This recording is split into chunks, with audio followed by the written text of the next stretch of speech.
Hi, this is Alicia, Barry Maxwell's class, Political Science 203. Legal property rights may reduce poverty in developing countries and decrease the need for additional foreign aid in the future.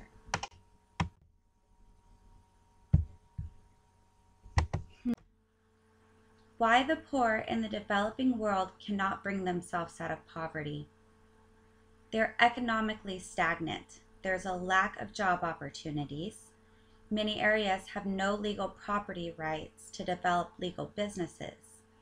They cannot afford to make improvements to their land. There is no incentive to make improvements when there is nothing protecting their investments. Illegally owned land cannot be used as collateral for loans, mortgages, and credit. Worldwide, less than 20% of agricultural land is held by women. 50% of forests in the developing world have insecure tenure, which is often the key driver of deforestation. 70% of land in developing countries is unregistered. Land issues have played a major role in 27 conflicts in Africa since 1990. Why are the poor in the developing world still poor even with foreign aid? Most foreign aid initiatives are not done locally and rarely go to the intended population. Even Uganda, one of Africa's countries with a functioning government, found in 1998 that less than 30% of the fund dedicated to primary education was actually reaching the schools. Most forms of foreign aid do not address the underlying issues for the poor. Ill-defined property rights stifle economic growth and development. Foreign aid does not build equity for the poor. It does not enable savings for future needs or retirement. It does not provide poor people with resources they need to support themselves. In the past, it has focused more on disaster relief instead of self-sufficiency. Government corruption, poor education, diseases, inadequate health care, environmental degradation, and lack of necessary resources has caused the poor to continually be poor. The main reasons why poor people in developing countries cannot rise out of poverty. When governments only intervene in their own self-interest or to enforce punishment, it leaves people without respect for them. Without adequate resources, poor people are forced to accept whatever conditions their governments force upon them. Poor people in developing countries are deprived of adequate education. They do not have the knowledge it requires to manage a profitable business. Their life expectancy, maternal mortality, infant mortality, and overall health in these countries is considerably worse than those in developed countries. The poor conditions they live in cause diseases. They are sick and dying from malnutrition. How the rich in poor countries profit off the backs of the poor. Foreign aid is less likely to make any positive economic, political, environmental, social, educational, or health benefits in the long run if the government is unstable or dishonest. There is not much landowners can do if the government decides to confiscate property from landowners because they see it as a potential asset to them. Governments may use foreign aid funding towards giving out fat contracts to their friends or family. Is giving foreign aid funds a winning idea to corrupt or unstable governments? Who benefits and who loses? Governments have continually benefited from aid that was intended to serve a targeted population. The more people a country keeps in poverty, the more resources they need, the more funds that are circulated through foreign aid, and the more money that goes through government hands. Foreign aid can be misused and keep corrupt governments empowered by giving them more economic leverage. The poor people are on the losing end. The donors are losing. Donors are becoming more wary about where their funds are going. The poor are not sure that they can trust donors' intentions anymore. Foreign aid, may eventually be looked at as foreign evil if it doesn't meet its intended population.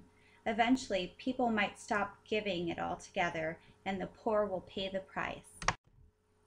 Ill-defined property rights are a recurring cause for conflict.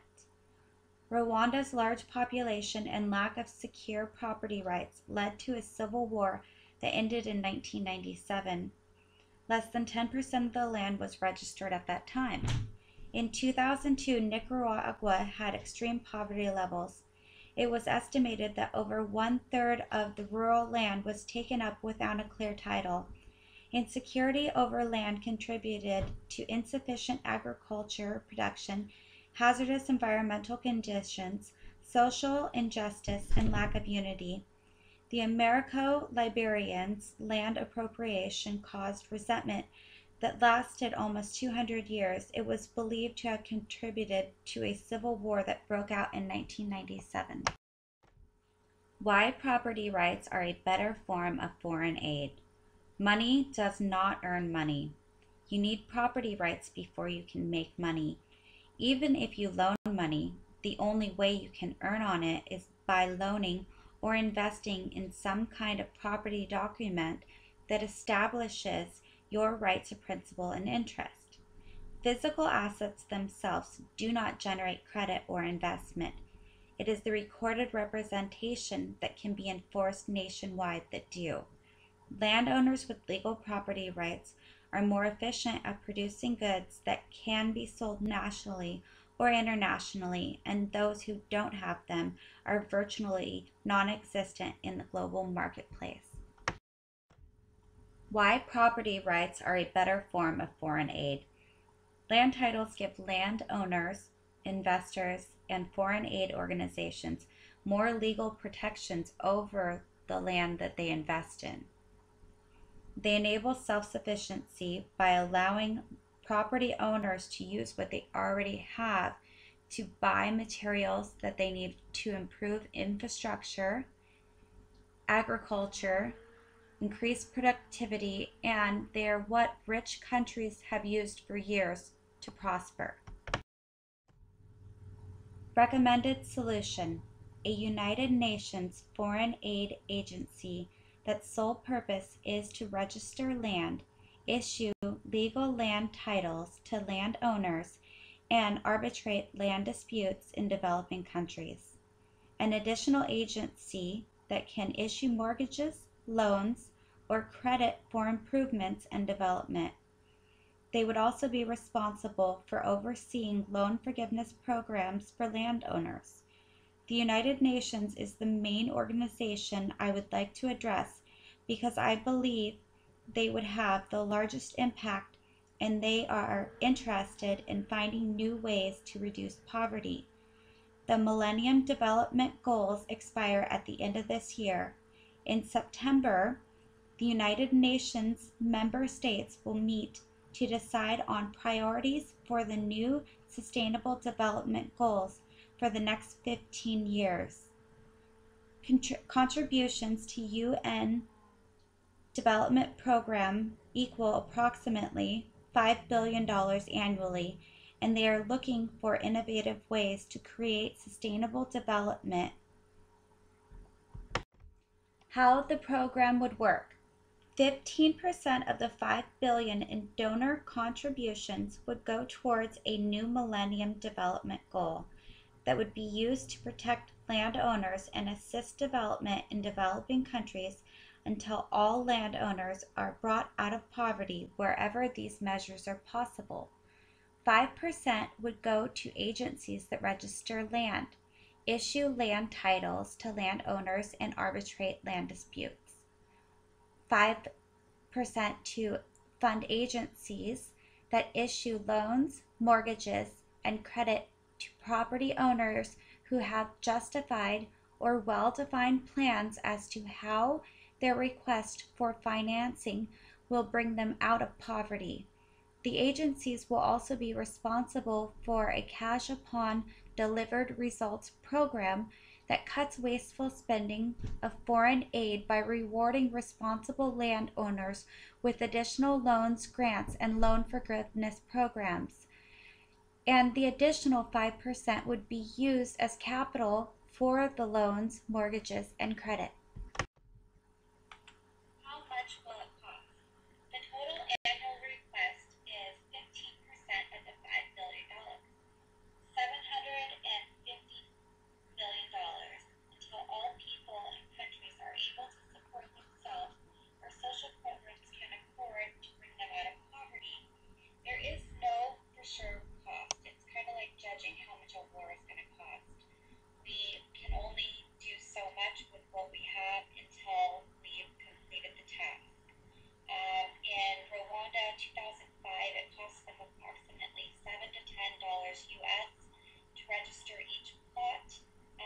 By 2012, 44,019 people in rural areas had benefited from new land titles and 12,480 in urban households in Nicaragua. A total administrative cost incurred was approximately $42.6 million, which equaled about $754 US each. Because of inflation, I'm going to guess approximate average of $1,000 each per land title issued for all costs incurred. The US $375 million, or 5%, that the titling agency receives should be able to issue approximately 375,000 land titles annually. Who benefits economically and who doesn't? The landowners in developing countries benefit from having more secure land rights.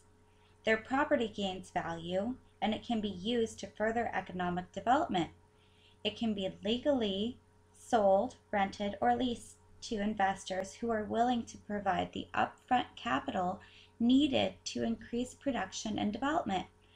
Property owners can use their titles as collateral for loans, credit, or mortgages to finance projects that can bring them out of poverty.